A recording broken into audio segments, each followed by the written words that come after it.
For those who are interested, we're just going to have a quick discussion now about El Salvador. And this is a Central American country that no one really had any kind of notion about until about 4 or 5 years ago. And they instituted a new economic policy that involved bringing Bitcoin as legal tender. And since then, they have made a whole bunch of changes that include cleaning up crime and putting a whole bunch of criminals in jail. So the place has gone from a murder capital of South and Central America to essentially the safest country in Latin America, and safer than a lot of places in the developed world as well. So the purpose of this is to be really, it's an informal discussion. So if you want to hear or you're having trouble hearing, just move closer, because I still want everyone to be able to talk to the exhibitors and learn from them if they're not interested in Central America. So please come to the front if you can't hear. Who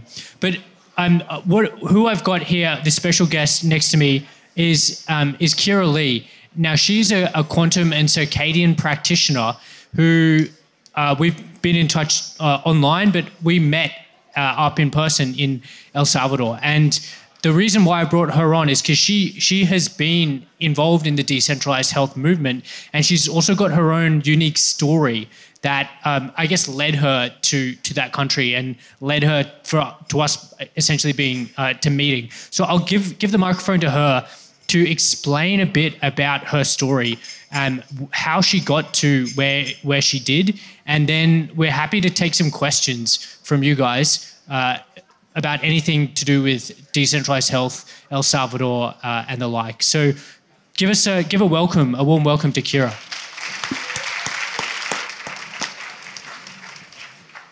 Thanks, Max, for the introduction. I just wanted to say thank you for putting on this event. For anyone in the space, I think you can kind of relate to me when I say community is really hard to find in this area of health.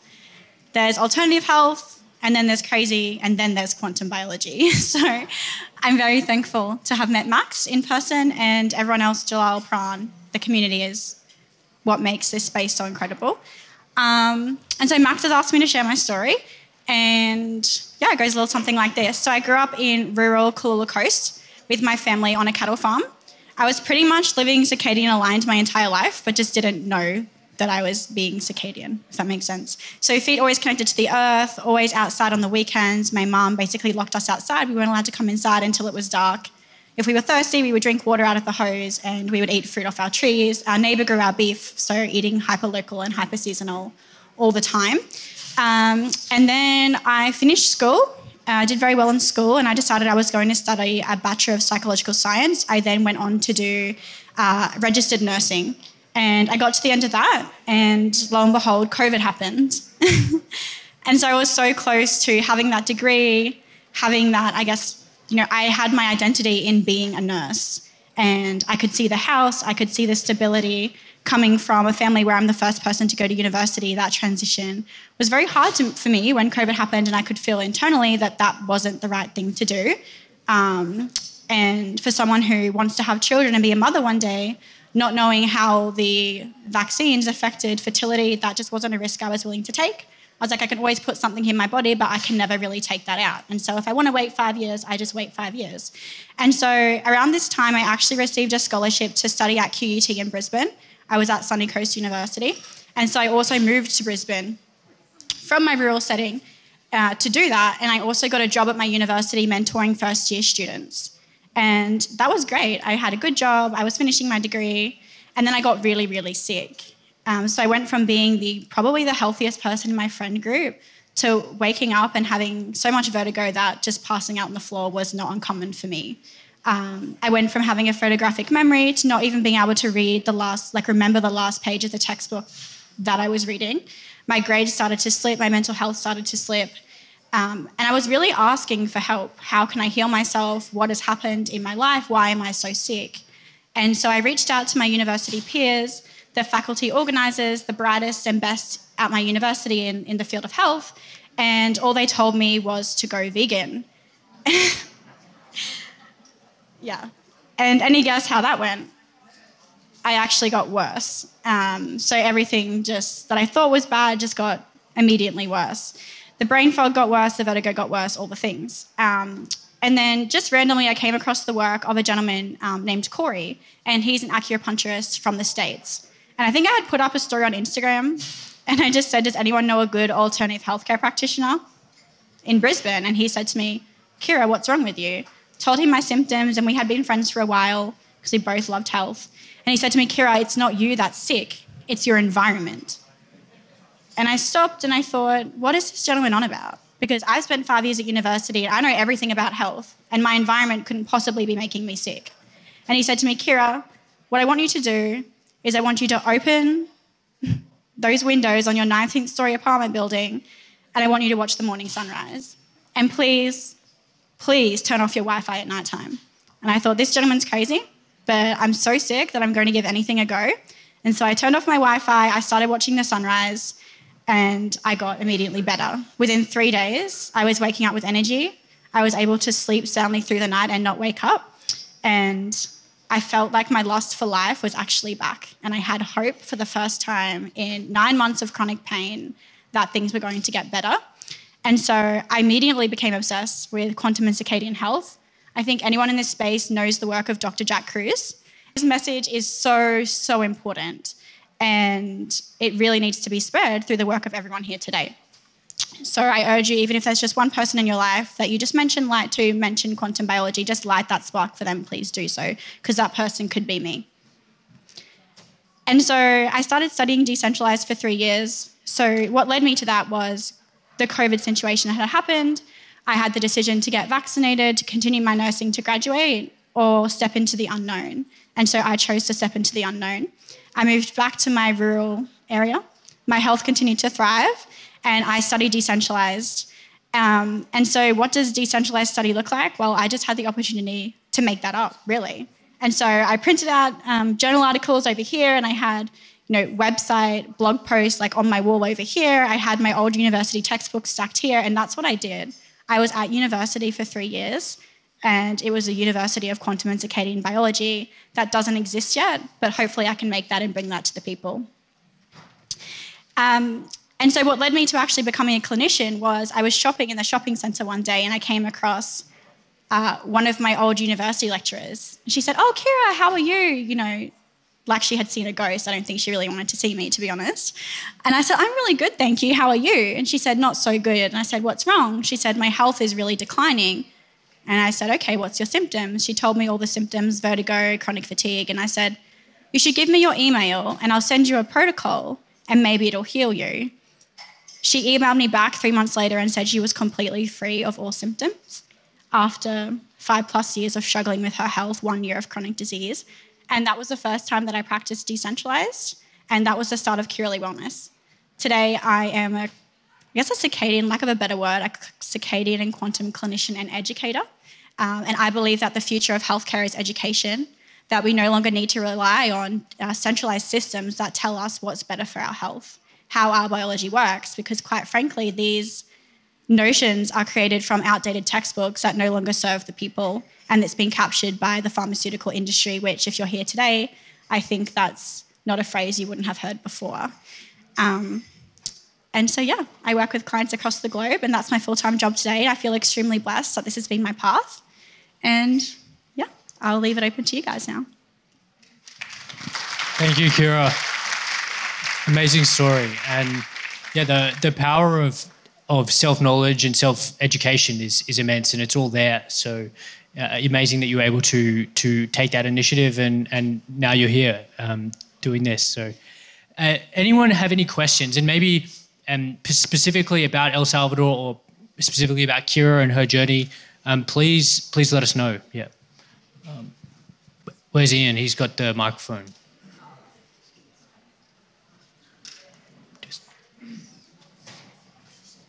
Should be, yeah. Thank you. Yep, there we go. So I'm very curious about El Salvador, the whole Bitcoin thing, trying to get my family there. What I'm curious about is how stable is it, as opposed to, like, if Bukele is gone for some reason, is it a cult of personality and it's not going to last? That's kind of, yeah. Yeah, of course. Great question. So Bukele had his first term, and before that came to an end, I believe it's 4 years, a term in El Salvador. And so before that came to an end, they changed the legislation which allowed him, if the people decided, to go in for a second term. And so the people obviously said, oh, well, our country's a lot safer with you in charge. So they said yes.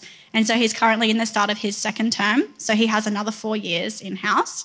And then after speaking to the Bukele administration, they told me that the plan is to then inherit that position to Yusuf Bukele, and that will be handed around the family and eventually to their children.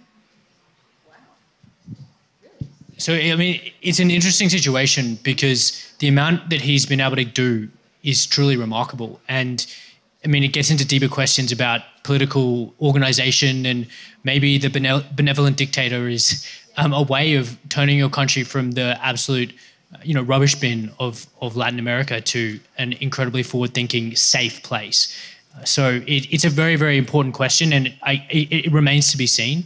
But everything that I've heard, and I'm supposed Kiera as well, from their government is that they want to do things like encourage local growing of coconut oil, and I almost said canola oil, Freudian slip, to get and encourage their people to start moving away from seed oils. And once they have a domestic industry of homegrown coconut oil, and they're able to export it, then they even said they might consider banning something like seed oils in their country. So this is the type of thing that we're hearing. Whether or not it'll be executed, it remains to be seen. But there's all movements in the right direction, and the indication is they really do care about their people.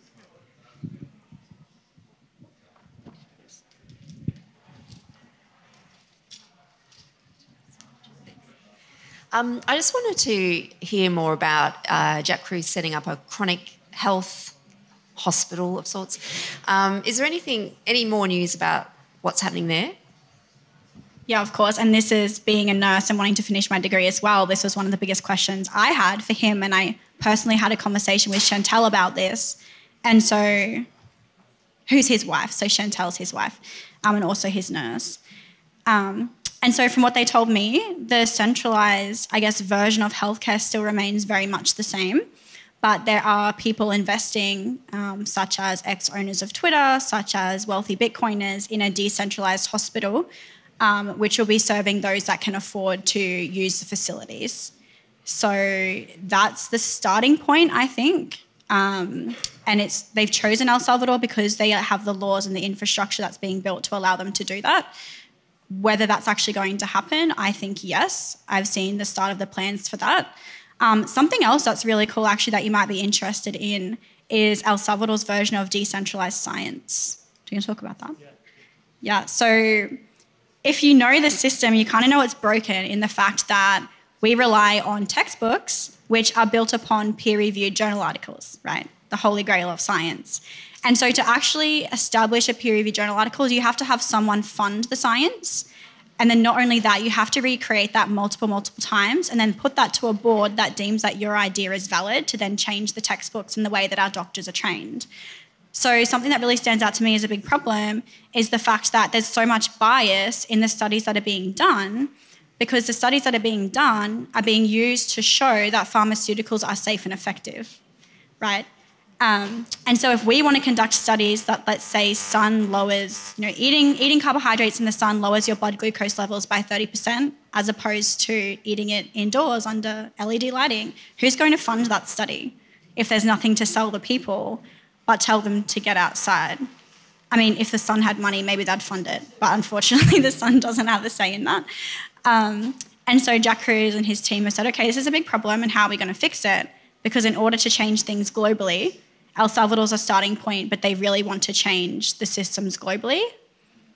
How are we going to do that? We need to conduct more peer-reviewed journal articles that are funded in some way. And so they have a ton of investors that are going to fund this research, and they're also in the process of building a decentralized science centre, so a place that people can actually conduct these studies in a decentralized manner around people that actually also believe in the cause, because through quantum mechanics, we also know that someone's internal bias can actually dictate the outcome of science. So we have to take that in consideration. And so they've also established something called knock chains. Can you explain that better than me, or no? Okay, I don't know if I should have said that. You can go. The only other point I would make is it's essentially going to be a crowdsourcing of scientific research. So as Kiera has mentioned, there's inherent conflicts of interest with a funding source.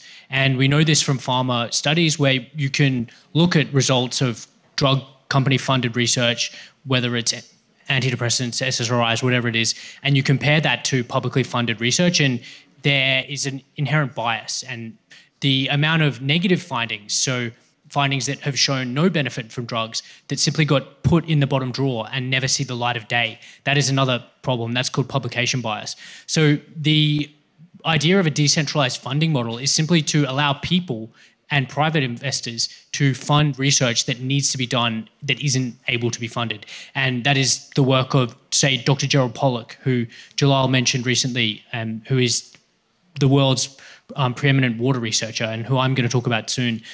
Work of Dr. Laszlo Boros, who is, and Dr. Gabor Szomlai, who are the world's leading deuteronomics researchers who are looking at the role of deuterium-depleted water in cancer. No one is making money from their research. In fact, the implications of their research is defunding this pharmaceutical industry. And as I mentioned, the FDA's conflicted hematology oncology entire board, which is representing financial conflicts of interest. So it's very exciting, but it's very needed. And as Kiera has mentioned, the foundation of our clinical practice is at the moment based on research that is biased, unfortunately. And we're not the first person to say this. Stanford epidemiologist John Ioannidis wrote a paper in 2005 called "Why Most Published Research is False." And I highly recommend reading it, but this is something that's known for a long time, which is that the foundations of the house are rotten and cracked. I just wanted to touch on that maybe. I want to quickly try and describe blockchains for you because I think it's incredible. So blockchains it's like an AI protocol. It works similar to Bitcoin and the blockchain, but the way they're using that is to factualize science. And so it's built off something called zero knowledge proofs, and I'm probably going to butcher this completely. Unfortunately, it's being recorded, but that's okay. So zero knowledge proofs, blockchain. So basically you can ask the blockchain or you can upload data to the blockchain and you can work out if something is true without that protocol having basically zero to none knowledge on what you're asking them. If I said, could a bird and a llama create, I don't know, a bird through faunification or whatever, right? I could ask blockchain that and then it could actually tell me yes or no. And so basically it's a way to verify something in a non-biased manner.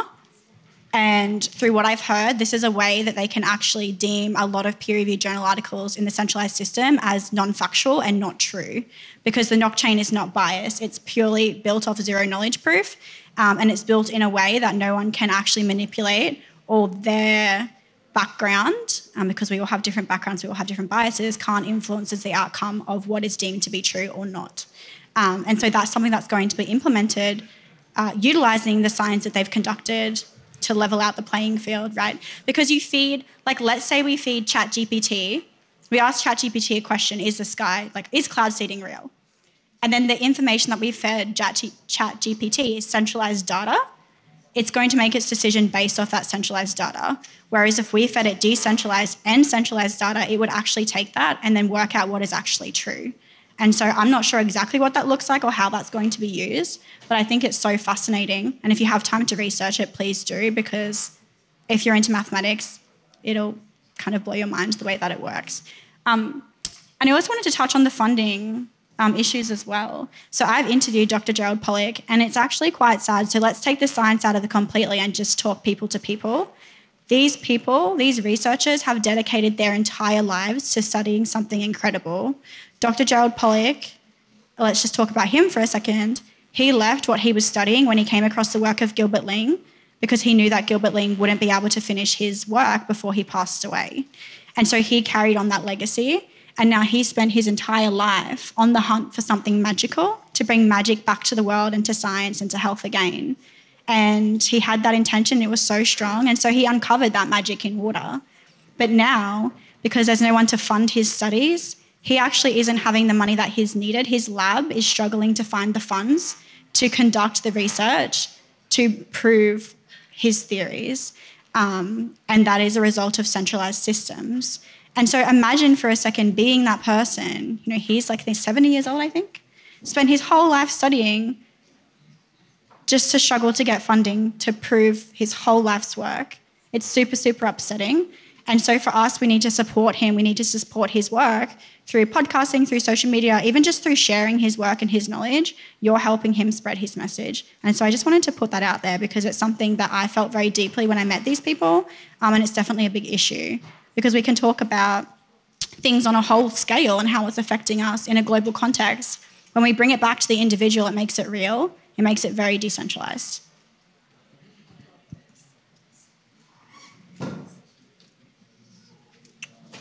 Anyone else have any questions?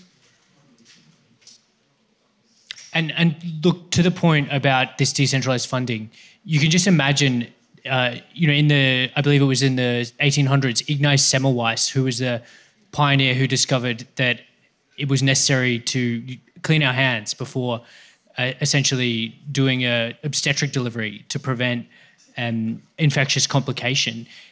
Imagine if he put together a research proposal and went to his colleagues and said, I want to, I've got this idea that cadaverous dissection bacteria cause germs and infection.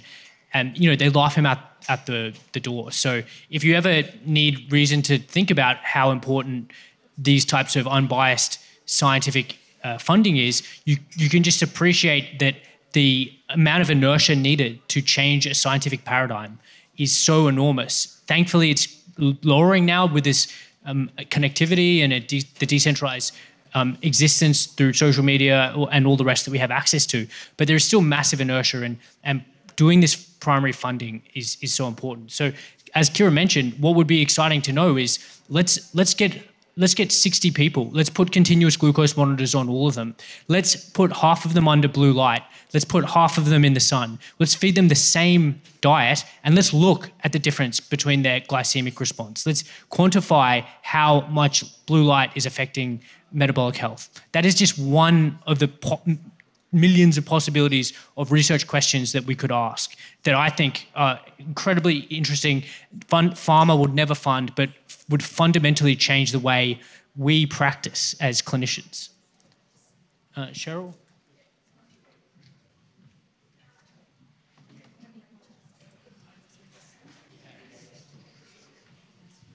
I came in a bit late, so the first question I had is about the daylight computer. Is it becoming available soon, and can we purchase it?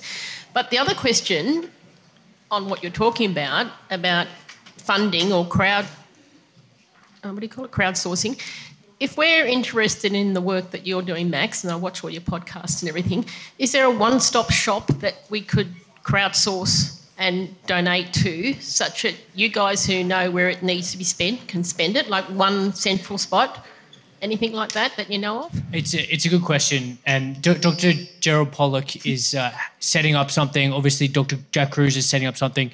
But it's almost like that problem of, are we trying to centralize, decentralize funding? And you're right, because you need gatekeepers. You need someone to know that cause is going to be, that money is going to be well spent. And that was the whole reason behind the development of these centralized funding boards, but they've just obviously been influenced. So I'm not aware at the moment, but we'll post on my website important research questions that I think need to be asked. And one of them, and maybe someone's talked to Cameron Borg in the audience, he interviewed Jack Kruse recently, and the most important question that Dr. Jack Kruse wants to know is, how does the change of phase, so the fourth phase of water that Pollack has done all his research on, how has that changed between deuterium-depleted water and water that has a higher parts per million of deuterium?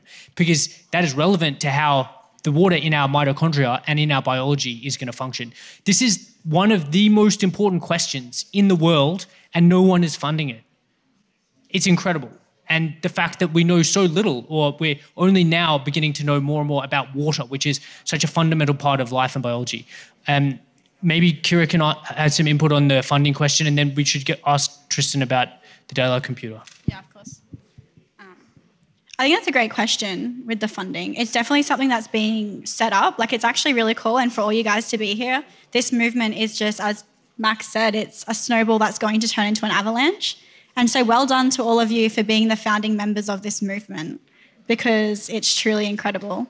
And we get to decide how this plays out, and we get to decide the systems that are put in place, which is very cool. But there's lots of people having good ideas. I know Tristan, he set up a website where he sells his courses, and I think it's 20% of all the money he makes goes to funding decentralized science. I know Gerald Pollock is making a non-profit organisation that you can donate to, and then him and his team at the end of every quarter make the decision of where that money goes to.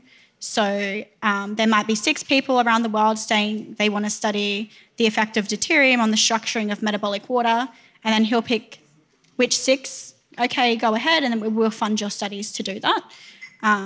So that's something that I think may be up and running. I think it stopped for a little bit, but it's going to be coming back soon. And then hopefully we can all put our heads together and put something together, maybe a collaborative website or something where we can put all of our offerings on there, and a percentage of that can go to funding the research. Definitely a good question.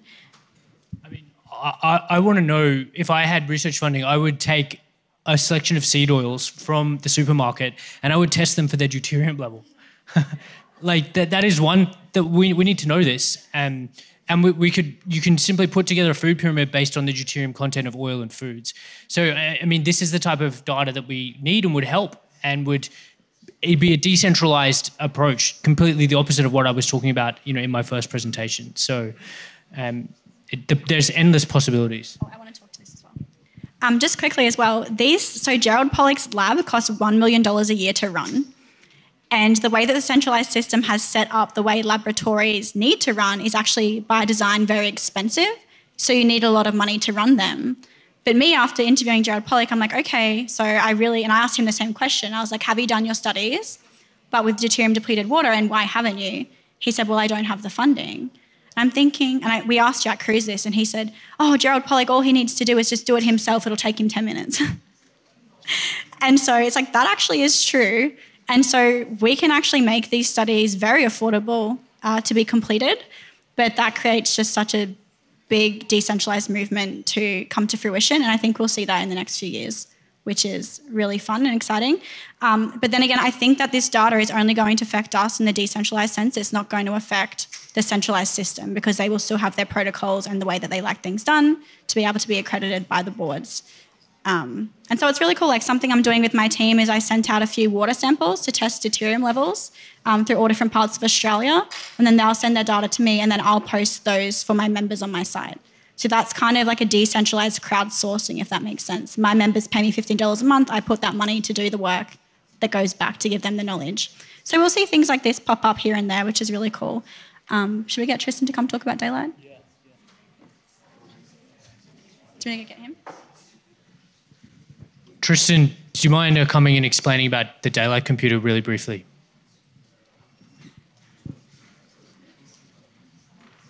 Maybe just stand here for the camera. What am I supposed to say? Just Cheryl, the daylight computer's available. Okay. So introduce yourself. Hello, everyone. My name's Tristan. I'm here with the Daylight Computer. So we're the first blue light-free, flicker-free computer company.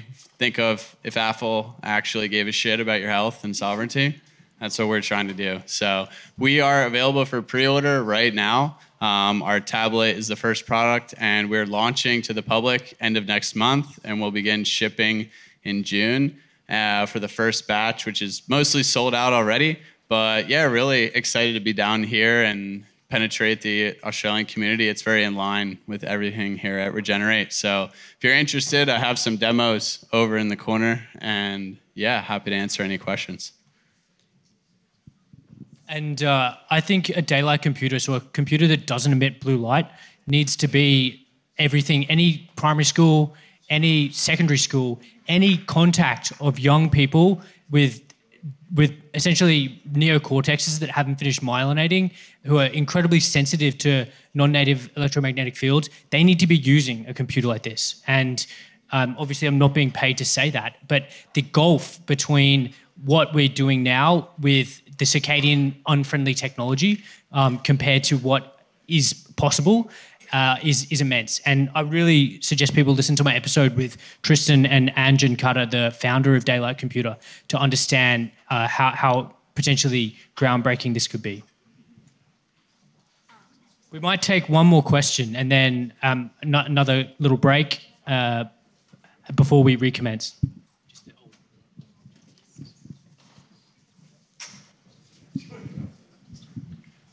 Thank you for all your input so far. It's been fascinating. We talk about blue light. It's all, every motor car, not every motor car, most of the motor cars that have some German connection have LED lights which contain a very high blue factor, which makes them very, very white. And they mostly drive around with high-powered low-beam lights or high-powered high-beam lights in the suburbs. Have you ever thought of investigating what the effect of these things are on the population in general? Yeah, I mean, I guess to clarify, and you can just say yes or no, is your question, have we thought about the effect of blue light in motor vehicles and how that's affecting human health? How the blue lights in the oncoming vehicles affect the people in going the other way? That's the problem. Yeah, definitely. In my opinion, I mean, that's something that El Salvador is trying to change, is make public places safe for everyone. I mean, you're up against an enormous resistance. Exactly. It's enormous resistance, right? Because people don't like change, unfortunately. Yeah. And realistically, like, why is this change happening now in medicine? It's because it's taken our health. So it's not until they take something away from us that's so precious to us that we start thinking, okay, something's seriously wrong. This isn't right. And then we start changing. But it's not until we get to that point, which is where we're at right now, which can be seen as a good thing. But yes, your question's very valid. To me, it's just like if I was to turn on the spotlight on my phone and go shine it on all of you guys right now, especially at nighttime, the effect is going to be very detrimental. So decreasing that melatonin production, which is going to decrease your cell repair and unfortunately put us at greater risk of all systemic disease and also hormonal-based cancers, predominantly in women. And so, yeah, it's a health hazard. And it's a global health hazard and probably one of the main reasons why we are suffering with the chronic disease pandemic that we are today. It is an interesting question. I think the distinction needs to be made that there is a situation where we do need to use artificial light at night. And driving on the motorway is obviously important. It's a safety hazard if you don't have adequate illumination. But I think the bigger question is situations of light pollution, which is housing estates and public places that have default LED isolated blue light on throughout the night, and that is penetrating into people's bedrooms and creating illumination at a time where your circadian biology needs complete darkness to, as Kiera mentioned, orchestrate all those key cellular repair processes. So awareness of this fact that artificial light at night is an environmental pollutant this is the cutting edge. This is what we need to, and each one of you as part of this, is to recognize and help educate on, is that it's not okay to have street lights on in a suburb. And again, if that's going into a baby's room, when the baby's 6 months old, less, and causing light pollution, disrupting that baby's developing circadian system, that is a problem. And the amount of literature, I mean, we've talked about the detriments of centralized science, but there is a lot of literature about even the endocrine disrupting effect of artificial light at night. So it's a huge problem. And I guess I would just say that the headlights on the car are probably the last implementation of blue light that I'd be attacking, and the stationary residential light pollution is the first.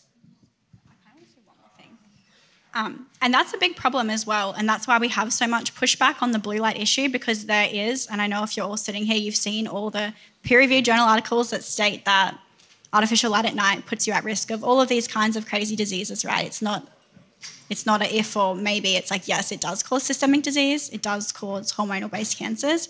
But imagine if the centralized system took ownership of that. Imagine if Apple allowed the centralized system to say, okay, blue light does make you sick.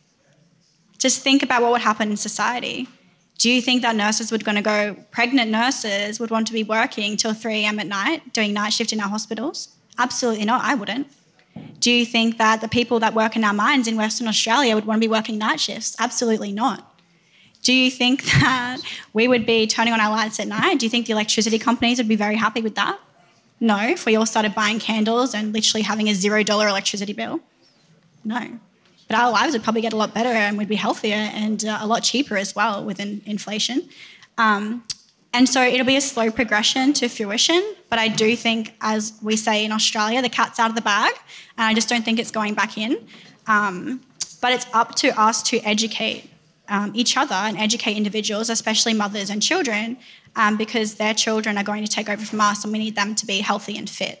And so that's the decentralised component there. But this message is destructive to our whole centralised system and the way we work in the employment industry. And so that's why I actually don't believe the centralised system will ever admit that artificial blue light is a problem. Yeah, and look, it's a workplace hazard. It is artificial light at night, and shift work is established workplace hazard. So we can move towards improving that, and wearing things like blue light blocking glasses is something that can obviously, that's a one mitigation step.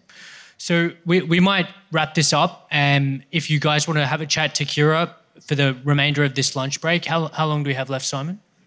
We've got another 15 minutes. So grab a coffee from the coffee shop if you want, have a last walk around, and we're going to be recommencing with Dr. Anthony Chafee in 15 minutes. Thank you.